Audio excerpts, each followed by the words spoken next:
Hey guys, welcome to Bind academy.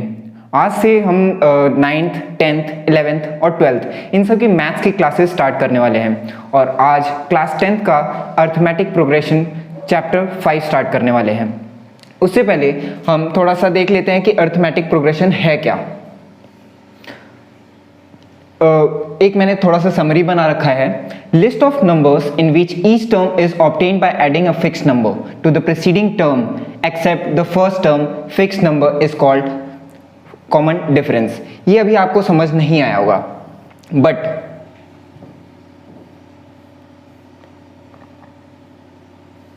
अगर हम example के थ्रू देखें तो ये एग्जाम्पल आपको समझ में आ रहा होगा, जैसे कि 5, 10, 15, 20। अब हमें पता है कि नेक्स्ट टर्म जो है 30 के बाद क्या आने वाला है, दैट इज 35। और नेक्स्ट टर्म भी मुझे लगता है आपने गेस कर ही लिया होगा, दैट इज 40। वैसे ही सेकेंड वाले पॉइंट को हम देखें तो वो है 100, 70, 40, 30। नेक्स्ट टर्म मुझे लग रहा है आपने गेस कर ही लिया होगा, दैट इज 0। और अगला टर्म है -30, फिर अगला टर्म है -60 एंड सो ऑन।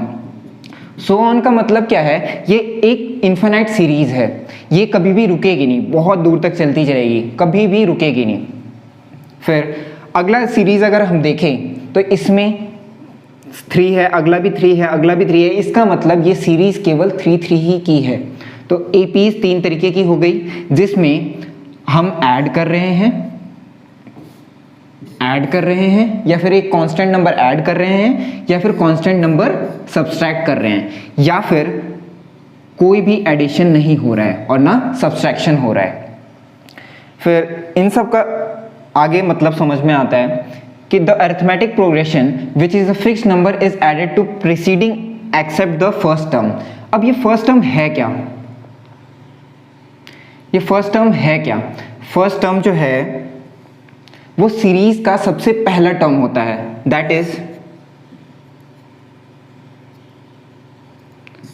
ये वाला टर्म, फिर ये वाला टर्म, फिर ये वाला टर्म। इसी को बोलते हैं फर्स्ट टर्म।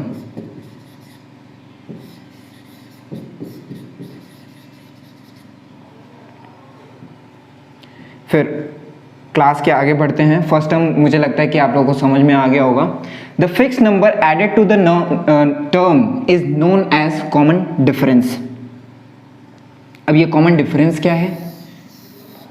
कॉमन डिफरेंस अभी अभी हम लोगों ने जो सीरीज देखी, जो थी 5, 10, 15, 20 ... इसमें कोई एक कांस्टेंट टर्म, जो टर्म में कांस्टेंट नंबर ऐड हो रहा है, जो है यहाँ पे हमने 5 में 5 प्लस किया तो 10 आ गया, फिर 10 में फिर से 5 प्लस किया तो 15 आ गया, 15 में फिर से 5 प्लस किया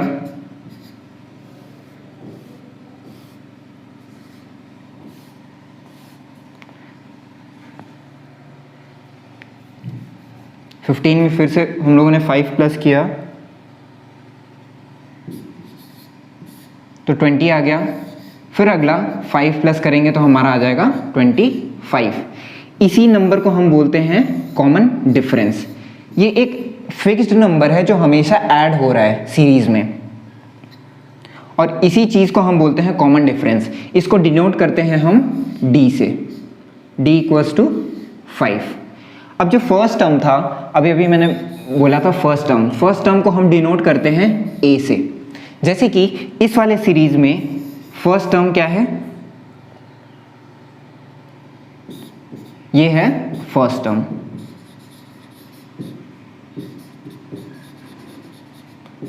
आपने एक चीज ध्यान नहीं दी होगी, टर्म के बारे में आपने बोला होगा, टर्म का मैंने बहुत बार यूज किया है। ये टर्म है क्या? इन्हीं नंबर्स को बोलते हैं हम टर्म्स। यही टर्म, इन्हीं नंबर्स को हम बोलते हैं टर्म्स। तो ये है फर्स्ट टर्म, ये है सेकेंड टर्म, ये है थर्ड टर्म, फोर्थ टर्म, और ऐसे ही चलता चला जाएगा ये। ठीक है गाइस, उसके से अगला एग्जांपल देखते हैं।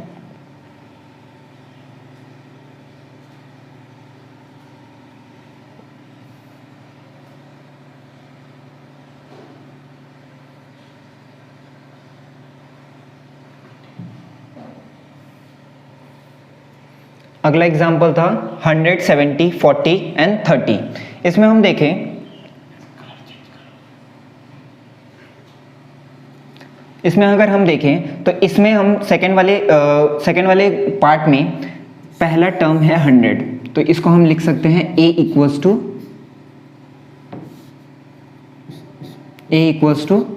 100। फिर सेकेंड टर्म, अब फर्स्ट टर्म को अगर मैं लिखूं तो 1 लिख सकता हूं, हाँ। फिर सेकेंड टर्म को हम a2 लिख सकते हैं, और वो a2 का टर्म का नंबर क्या है 70। फिर a3 क्या है, a3 है 40।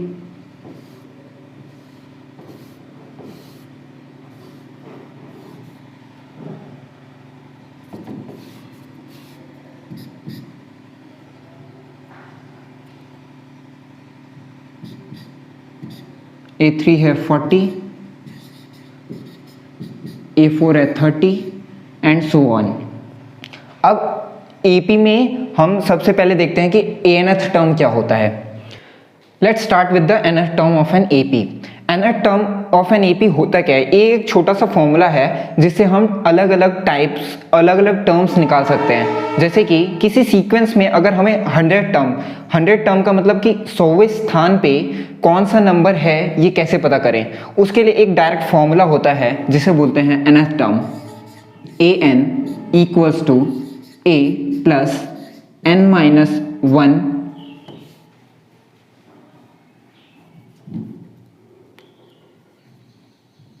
a plus n minus 1 whole bracket d। ये होता है anth टर्म, जिसमें ये n बताता है पोजीशन। ठीक है, अब ये फॉर्मूला आया कहाँ से, हम डेरिवेशन देखने वाले हैं। जैसे कि फर्स्ट टर्म को हम लिख सकते हैं a1, सेकेंड टर्म को हम लिख सकते हैं a2, थर्ड टर्म को लिख सकते हैं हम a3, फोर्थ टर्म को हम लिख सकते हैं a4। ठीक है गाइस, इसके बाद से अगर फर्स्ट टर्म होता है तो फर्स्ट टर्म को हम लिखते हैं a। सेकेंड टर्म में अब मैंने पहले ही बताया था कि कोई चीज़ ऐड होती है और वो लगातार ऐड होती जाती है, तो सेकेंड टर्म में देखें तो वो लिख सकते हैं a प्लस d। अब अगला जो टर्म होगा उसमें 2d ऐड होगा, तो a प्लस 2d। फिर अगले में होगा a plus 3d, dot dot dot. ये ऐसे ही अगर चलता चला जाएगा 1 2 3 4, कभी तो n आएगा, n का मतलब कोई भी बीच का कोई भी टर्म। अब ये हमेशा यहाँ पे देखिए सीक्वेंस में a हमेशा आ रहा है, इसका मतलब anth टर्म में भी a आएगा। ठीक है, अब यहाँ पे 1 है तो यहाँ पे 0d है, लिख ही देते हैं 0d। ठीक है, अगर 2 है तो यहाँ पे 1d है, यहाँ पे 3 है तो 2d है, यहाँ पे 4 है तो 3d है। इसका मतलब यहाँ पे जो टर्म लिखा गया है उसमें d एक कम है, तो यहाँ पे जो n लिखा हुआ है इसका मतलब यहाँ पे एक n कम होगा, तो एक n कम कर देते हैं। और यहाँ पे सब जगह d से मल्टीप्लाई है तो यहाँ पे मैं d से मल्टीप्लाई कर देता हूँ। ये हमारा फॉर्मूला बन गया anth टर्म का। अब ये anth टर्म का यूज है कहाँ पे वो देखने जा रहे हैं। हम एक सीरीज देखें, जैसे कि अभी हम लोगों ने देखा था 5, 10,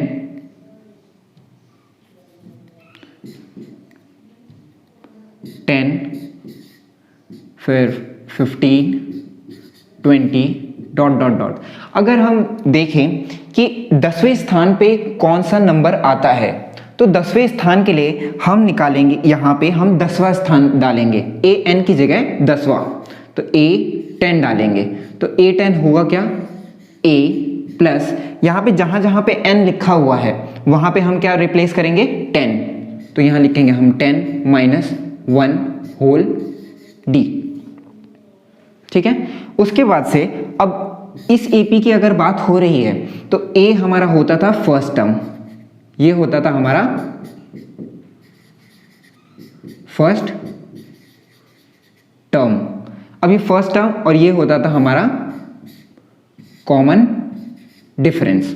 अब फर्स्ट टर्म है तो फर्स्ट टर्म हम यहां से उठा के यहां पे डाल देंगे, तो a10 बराबर a की जगह हम डाल देंगे 5 प्लस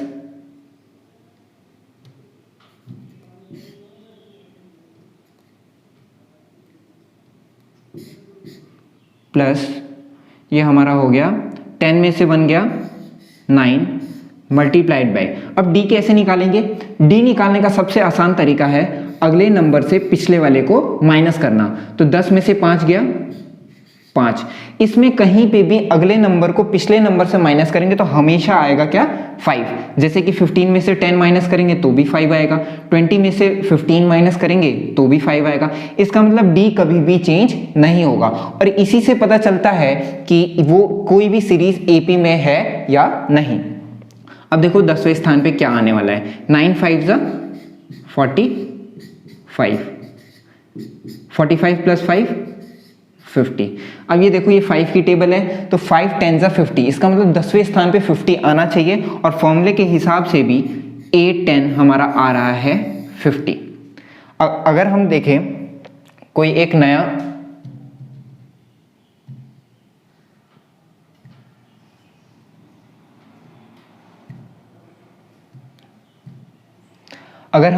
नया एग्जाम्पल देखें, जैसे कि 2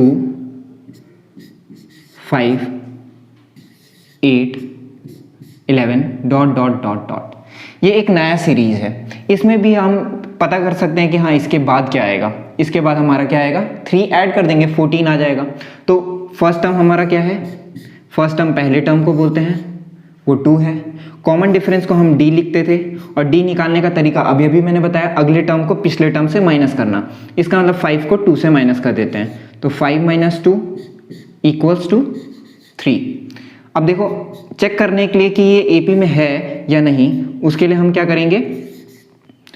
अगले वाले को फिर से ट्राई करेंगे। 8 में से 5 माइनस कर देंगे तो 8 - 5 इक्वल्स टू, ये भी 3 आ रहा है। इसका मतलब ये सीरीज क्या है? एपी में है।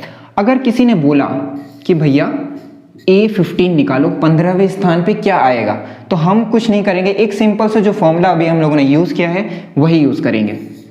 A15 का मतलब A प्लस 15 - 1 होल D। देखो an के फॉर्मूले में जहां जहां पे n था मैंने वहां पे केवल क्या डाल दिया है? 15। अब यहां पे इस सीरीज में a की वैल्यू क्या है? 2, तो a की जगह हम लोगों ने 2 डाल दिया। फिर 15 - 1 14 और d की वैल्यू क्या है? d की वैल्यू अभी हम लोगों ने निकाला है, अगला माइनस पिछला करके 3 आ रहा है। ठीक है, अब केवल इसको सॉल्व करना है। 14 3 जा 52 प्लस 2, इसका मतलब हमारा कितना आंसर आ जाएगा? 54। इसका मतलब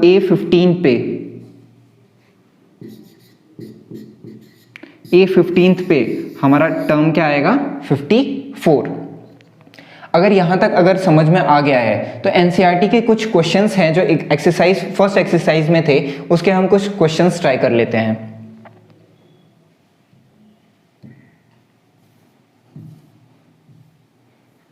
जैसे कि पहले वाले सेकंड क्वेश्चन में ये सेकंड वाला जो बॉक्स है वो खाली है, वो हम कैसे निकालेंगे? अब फर्स्ट टर्म दिया है पर सेकंड टर्म दिया नहीं है, थर्ड टर्म दिया है। तो थर्ड टर्म दिया है तो हम यहीं से क्लू निकालेंगे। थर्ड टर्म को हम क्या लिख सकते हैं? थर्ड टर्म को हम लिख सकते हैं a + 2d। ठीक है, अब हमें यहाँ पे एक चीज पता है कि थर्ड टर्म है वो है 26 के बराबर। जो a है फर्स्ट टर्म जो है वो है 2 के बराबर, तो 2 डाल दिया और प्लस 2d। अब केवल शिफ्ट करके हम लोग d की वैल्यू निकालने वाले हैं। 2 अगर इधर आएगा तो 26 - 2 हो जाएगा इक्वल्स टू 2d हो जाएगा। इसको जब हम लोग माइनस करेंगे तो ये हो जाएगा 24 इक्वल्स टू 2d। 2 अगर यहाँ पे मल्टीप्लिकेशन में है तो ये जब इक्वल्स टू के इधर आएगा तो d की वैल्यू हमारा आ जाएगा 24 डिवाइडेड बाय 2, जो 12 के बराबर हो जाएगा। तो d का मान हमारा आ गया क्या? 12। अब हम आसानी से निकाल सकते हैं सेकेंड टर्म, क्योंकि सेकेंड टर्म को हम लिख सकते हैं क्या? A2 को कैसे लिखेंगे? a + 1d। जहाँ तक आपको याद होना चाहिए कि सेकेंड टर्म में ये d के बगल में हमेशा 1 आएगा, क्योंकि एक कम होता था। तो हम बस वैल्यू पुट करेंगे a और d की। a की वैल्यू 2 है और d की वैल्यू 12 है। तो a की वैल्यू लिखेंगे क्या हम 2 और d की वैल्यू हम लिखेंगे क्या, अभी अभी निकाला 12। तो इसका मतलब सेकेंड पोजीशन पे हमारा आएगा 14। इसका मतलब यहाँ पे हमारा क्या आएगा 14। वैसे ही सेकेंड वाले क्वेश्चन में भी कर सकते हैं। सेकेंड वाले क्वेश्चन में सेम टू सेम चीज कर सकते हैं।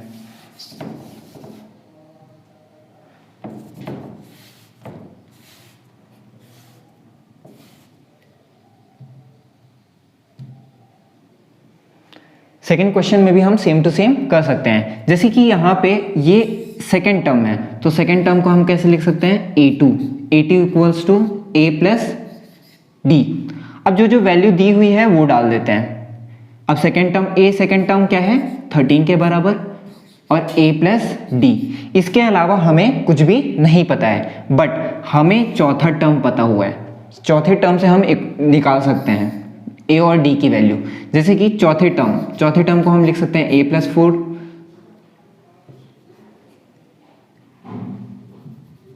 a4। तो a4 किसके बराबर होगा a प्लस 3d के बराबर। अब a4 की जगह पे हमारा है क्या 3 की वैल्यू है, तो 3 डाल दिया a प्लस 3d। अब हम केवल इस इक्वेशन से और इस इक्वेशन से हम a और d की वैल्यू निकालने वाले हैं। अब यहाँ से a की वैल्यू अगर हम निकालें तो a की वैल्यू हो जाएगी 13 माइनस d।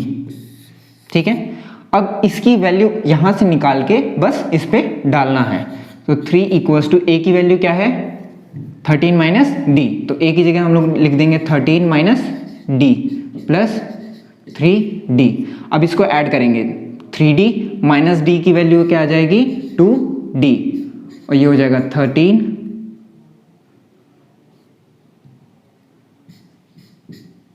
Equals to 3। 13 जब इधर आएगा शिफ्ट होगा इक्वल्स टू के इधर आएगा तो ये आ जाएगा माइनस 10, क्योंकि 13 इधर आएगा तो माइनस 13 आएगा और minus 13 plus 3 equals to minus 10 आएगा। ये हो गया 2d। d की वैल्यू आ जाएगी माइनस 5, क्योंकि 2 जो है यहाँ पे मल्टीप्लिकेशन में है, इधर आएगा तो डिवाइड होगा और वैल्यू क्या आ जाएगी माइनस 5। होप यहाँ तक अभी तक समझ में आ गया होगा। क्वेश्चन नंबर 4 स्टार्ट करने वाले हैं हम, जो है which term of an AP is 78। Which term, कौन सा टर्म 78 है। टर्म का मतलब ये कौन से पोजीशन पे 78 आता है। तो उससे पहले हम एक फॉर्मूला जो हम लोगों ने अभी तक पढ़ रखा है जो है nth टर्म का, उसको लिख लेते हैं। an equals to a plus n minus 1 whole bracket d। ठीक है गाइस, अब इसमें हमें क्या क्या चीज़ चाहिए। अब देखो an, हमें ये तो पता ही है ना कि an जो है वो 78 है, क्योंकि 78 हम लोगों को ये पता है। बस हमें निकालना क्या है n निकालना है, पोजीशन निकालना है। an तो हमें पता है, वैल्यू तो पता है कि 78 है, बट हमें n निकालना है। n निकालने के लिए हमें क्या क्या चाहिए, a चाहिए और d चाहिए और an चाहिए। तो an हमारा किसके बराबर हो गया 78 के बराबर।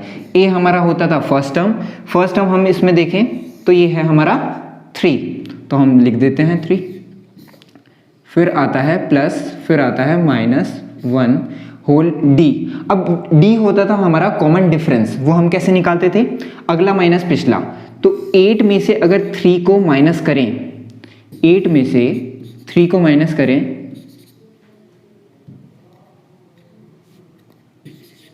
8 माइनस 3, तो ये हमारा आ जाएगा क्या 5। इसका मतलब हम d की वैल्यू क्या रख सकते हैं 5, तो d की जगह हम 5 डाल देते हैं। अब केवल ये कैलकुलेशन ही बचा है बस। 3 को अगर इधर भेजें तो ये हो जाएगा 78 minus 3 equals to 5n minus 5। यहाँ पे मैंने ब्रैकेट भी खोल दिया है, देखना 5 इंटू n 5n, 5 इंटू 1 5। ठीक है, अब 78 में से 3 जाएगा तो हमारा बचेगा क्या 75 इक्वल्स टू 5n माइनस 5। अब इसमें माइनस 5 इक्वल्स टू के इस साइड आएगा, फिर से उस साइड माइनस था तो इस साइड प्लस हो जाएगा। अब ये दोनों जब ऐड हो जाएगा तो ये हो जाएगा 80 इक्वल्स टू 5n। हमारे n की वैल्यू आ गई 80 डिवाइडेड बाय 5।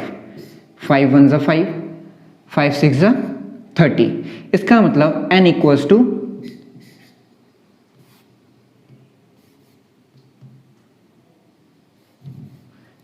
आ गया हमारा 16। अब ये 16 है क्या? 16 बताता है पोजीशन। ध्यान रखना n जो है वो हमेशा बताता है पोजीशन, और जो an होता है ये बताता है वैल्यू। वैल्यू का मतलब है कि ये कहां पे इस सीरीज में है, ठीक है, और n बताता है पोजीशन, वो किस जगह पे है। ठीक है गाइस, अब अगला एक क्वेश्चन और करने वाले हैं, लास्ट क्वेश्चन है इस सेशन का, दैट इज क्वेश्चन नंबर 8 करते हैं, 8th या फिर 7th करते हैं, सेम टू सेम क्वेश्चन है, 7th कर लेते हैं। ठीक है, 7th क्वेश्चन में बोलता है find the 31st term of an AP whose 11th term is 38। हमें इंपॉर्टेंट क्या है ये चाहिए, and 16th term of an AP is 73। इन्हीं दो पॉइंट से ही हम क्वेश्चन को सॉल्व करेंगे। अब 11th टर्म के बारे में बात की है तो a11 लिख लेते हैं। तो a11 को हम कैसे लिख सकते हैं?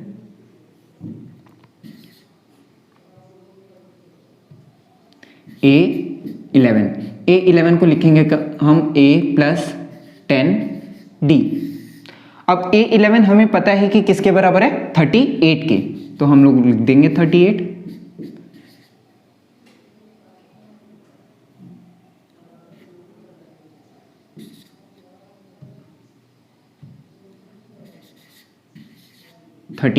अब a plus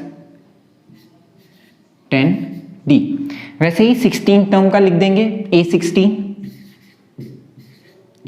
equals to a plus 15d। अब a16 की वैल्यू क्या है, 73 equals to a plus 15d। फिर से बस दो इक्वेशन बन गई है, दोनों इक्वेशन को बस एक दूसरे से सॉल्व करेंगे। यहाँ पे हम a की वैल्यू अगर निकालें तो a इक्वल्स टू उधर a 10 जो है वो प्लस में है 10d, इस साइड आएगा तो माइनस 10d हो जाएगा, तो ये हो जाएगा 38 माइनस 10d। ये हम लोगों ने a की वैल्यू निकाल ली। अब ये a की वैल्यू हम यहाँ से निकालेंगे और इसके में पुट करेंगे, तो 73 इक्वल्स टू a की वैल्यू क्या है यहाँ पे, 38 माइनस d, बस इसमें लिख देंगे 38 माइनस 10d प्लस 15d। ठीक है, इतना हो गया। बस इसको अब सॉल्व करना है और d की वैल्यू हमारी आ जाएगी। ये हो जाएगा 73 माइनस 38 इक्वल्स टू, इन दोनों को सॉल्व करेंगे आ जाएगा 5t। ठीक है, अब ये हो जाएगा 13 में से 8 गया 5, 6 में से 3 गया 35, 5d। इन दोनों को माइनस कर लेना, 35 ही आएगा। ठीक है गाइस, अब d की वैल्यू क्या आ जाएगी, 7। क्यों? क्योंकि वहाँ पे 5 इंटू डी है, जब इक्वल्स टू के इधर आएगा तो डिवाइड में जाएगा, तो 35 डिवाइडेड बाय 5 7 आ जाएगा। ठीक है, अब ये हमारा d की वैल्यू आ गई 7। अब ये d की वैल्यू अगर मैं यहाँ पे डालता हूँ तो हमारा a की वैल्यू आ जाएगी। कैसे आएगी, 38 माइनस 10d इक्वल्स टू, अब d की वैल्यू तो हमारी आ गई है तो हम डायरेक्ट d की वैल्यू पुट कर देते हैं। d की वैल्यू पुट कर देते हैं तो वो होगा 10 मल्टीप्लाइड बाय d 7 है इक्वल्स टू a। तो ये हो जाएगा 38 minus 10 into 7 70 equals to a। अब 70 में से 38 को माइनस करना है, तो 70 बड़ा है, इसमें से 2 40 हो गया, 40 50 60 70, तो हमारा a की वैल्यू आ जाएगी 32। ठीक है गाइस, अब ये यहीं तक हमारा ख़त्म नहीं हुआ है, अब हमें बस ध्यान देना है a की वैल्यू क्या आई है -32 और d की वैल्यू आई है 7। ठीक है, इसको हम किनारे लिख लेते हैं कि क्या क्या आया था। a की वैल्यू हमारी आई थी -38 और d की वैल्यू आई थी हमारी 7। ठीक है, अब हमें यहाँ इसमें निकालना है 31st टर्म। अब 31st टर्म निकालने के लिए a31 करना है। ठीक है गाइस, a31 किसके बराबर होगा, a + 30 d के बराबर होगा। ठीक है, अब a और d की वैल्यू हम केवल ऊपर से निकालेंगे और नीचे रख देंगे। तो a आ जाएगा हमारा 38 माइनस का प्लस 30 मल्टीप्लाइड बाय क्या 7। केवल इसको सॉल्व करना है। 30 × 7 3 7 = 21 मतलब कि 210।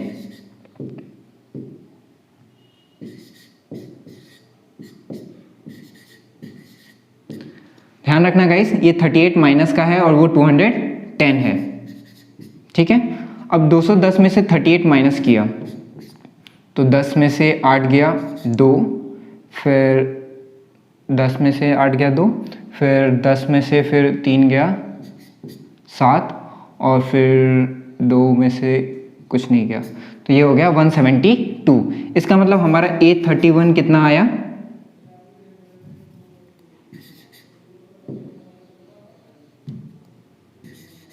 A31 हमारा आ गया 172। ठीक है गाइस, होप ये आज की क्लास जो अर्थमेटिक प्रोग्रेशन की थी, आज की क्लास बहुत अच्छी लगी होगी। और जहाँ तक देखते हैं तो नेक्स्ट जो क्लास होगी वो इसके अगली वाली एक्सरसाइज स्टार्ट करेंगे, दैट इज़ 5.2। और होप जल्दी ही मिलेंगे। और चैनल को अगर नए हो तो लाइक और सब्सक्राइब करना मत भूलिएगा।